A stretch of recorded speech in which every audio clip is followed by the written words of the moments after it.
Vaya, hasta que apareció el señor. Fui a platicar un rato con unos amigos. Y uno de ellos se llama Don Tequila, ¿no? Hasta acá llega el olor. María de los Ángeles Fernández Abad, conocida artísticamente como Angelín Fernández, vivió una vida extraordinaria que la llevó desde las peligrosas misiones como guerrillera antifranquista en España hasta convertirse en uno de los rostros más entrañables de la televisión mexicana. Su transformación de combatiente de la resistencia a la querida bruja del 71 representa un viaje fascinante a través de dos mundos completamente diferentes. Quería preguntarle algo. Usted dirá, diga. ¿Usted cree que sea malo ser la segunda esposa de un viudo? Sus primeros años y la Guerra Civil Española.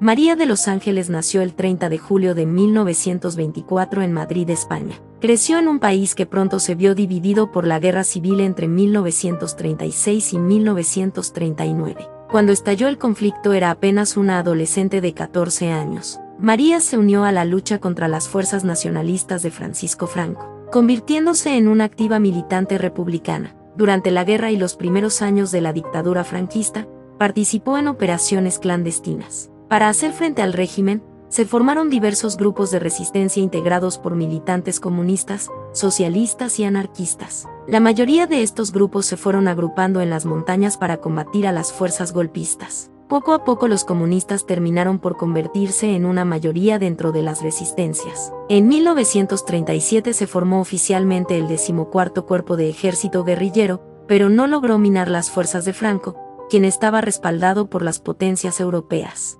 Finalmente, en 1939 terminó la Guerra Civil Española y empezaron las persecuciones políticas contra los opositores. Al ver que su vida corría peligro, María abandonó España como muchos de los republicanos, ya que sus vidas corrían peligro, debido a que la represión contra los republicanos era implacable.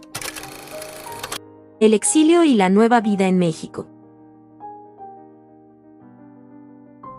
A principios de la década de 1940, tras ser descubierta por las autoridades franquistas, la joven se vio obligada a huir de España. Como muchos republicanos, encontró refugio en México en 1947, un país que había abierto generosamente sus puertas a los exiliados de la Guerra Civil Española. Al llegar, María de los Ángeles tuvo que reinventarse completamente. Lejos de la resistencia armada, encontró en la actuación una nueva forma de expresión. ¿Y estos quiénes son? Este es Pedro y ella es Hoxie.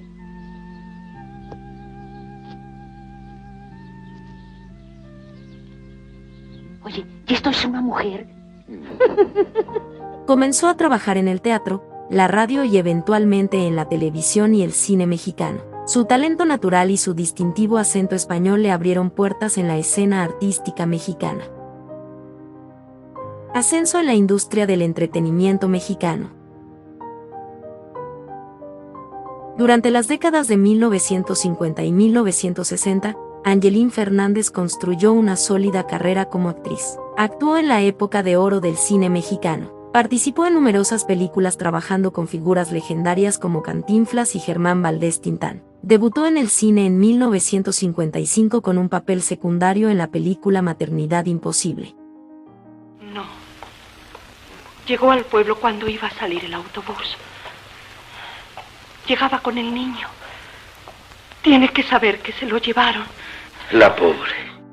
También trabajó en películas como El diario de mi madre en 1958, Misterios de la magia negra en 1958, El esqueleto de la señora Morales en 1960, El padrecito en 1964, Corona de lágrimas en 1968 y El profe en 1971. Más. Mira nada más el ejemplo que le das a tu hijo. Estuve tocando, pero como nadie me contestó, entré. Ustedes perdonen. Su versatilidad le permitió interpretar diversos personajes, aunque frecuentemente era elegida para papeles de mujer española, aprovechando su acento natural. Sin embargo, el verdadero punto de inflexión en su carrera llegaría a principios de los años 70 cuando fue seleccionada para interpretar varios personajes en el programa de televisión Chespirito, también conocido como La Mesa Cuadrada, creado por Roberto Gómez Bolaños. Allí se presentaban diferentes segmentos cuyo género era de comedia. La inmortal bruja del 71. En 1972 Angeline se unió al elenco de El Chavo del Ocho interpretando a Doña Clotilde, una mujer soltera y de edad avanzada que vivía en el apartamento 71 de la vecindad. En su personaje estaba perdidamente enamorada de Don Ramón y era apodada la Bruja del 71 por los niños de la vecindad, especialmente por el Chavo y Kiko. A pesar de ser un personaje secundario, se convirtió rápidamente en uno de los favoritos del público, aunque al principio su personaje no le gustaba mucho, porque en su vida cotidiana los niños le hacían bullying. A la que llegó a afectarle al principio, sí fue a mi mamá. Se encontraban los niños, ¡ay, viene la bruja! Y salían corriendo. Y mi mamá, soy Doña Clotilde, ¿no? Y se enojaba porque ella era Doña Clotilde, claro, era la bruja. Sin embargo, Angeline dotó al personaje de una mezcla perfecta de ternura, comicidad y dignidad. Sus interacciones junto a Ramón Valdés, el extrañable Don Ramón y sus persecuciones románticas, se convirtieron en momentos clásicos del programa. Lo que pocos espectadores sabían mientras reían con las ocurrencias de la Bruja del 71, era que la actriz detrás del personaje había sido una valiente luchadora antifascista que había arriesgado su vida por sus ideales políticos décadas antes. Legado y últimos años. Angeline Fernández continuó interpretando a Doña Clotilde hasta poco antes de su fallecimiento. Su personaje trascendió fronteras, convirtiéndose en un ícono cultural en toda América Latina y en parte del imaginario colectivo de varias generaciones. Su salud comenzó a deteriorarse en la década de 1980. Era fumadora empedernida, hábito que eventualmente le causaría enfisema pulmonar. Los que la conocían aseguraban que durante décadas, la famosa consumió un número anormal de cigarrillos. En su casa, en los estudios de grabación o en las calles Fernández fue conocida por este hábito. A pesar de su enfermedad, continuó trabajando en televisión mientras le fue posible. María de los Ángeles falleció el 25 de marzo de 1994 en la Ciudad de México a los 69 años de edad. Las causas de su muerte fueron las siguientes: trastornos de la conducción cardíaca, insuficiencia respiratoria aguda e insuficiencia renal crónica. Fue sepultada en el Panteón Mausoleos del Ángel de la misma ciudad. Su cripta está ubicada en el mismo lugar que la de Ramón Valdés. Según algunos rumores y medios mexicanos, la actriz habría tenido como última voluntad descansar cerca de su amigo. La dulce brujita del 71. Yo estoy seguro, lo siento de veras, de que en donde ella se encuentre ahorita, estará muy contenta de que la recordemos como su personaje. Una vida entre dos mundos.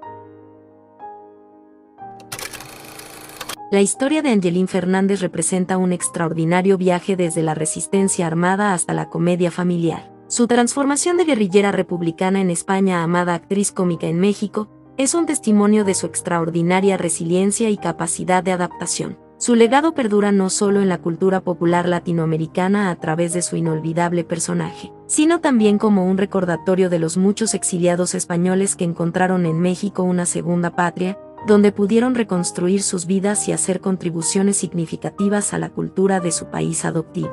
Cuando los fans del Chavo del Ocho en toda América Latina recuerdan con cariño a la Bruja del 71, honran sin saberlo a una mujer cuya verdadera historia fue tan dramática y valiente como cualquiera de los personajes que interpretó en la pantalla.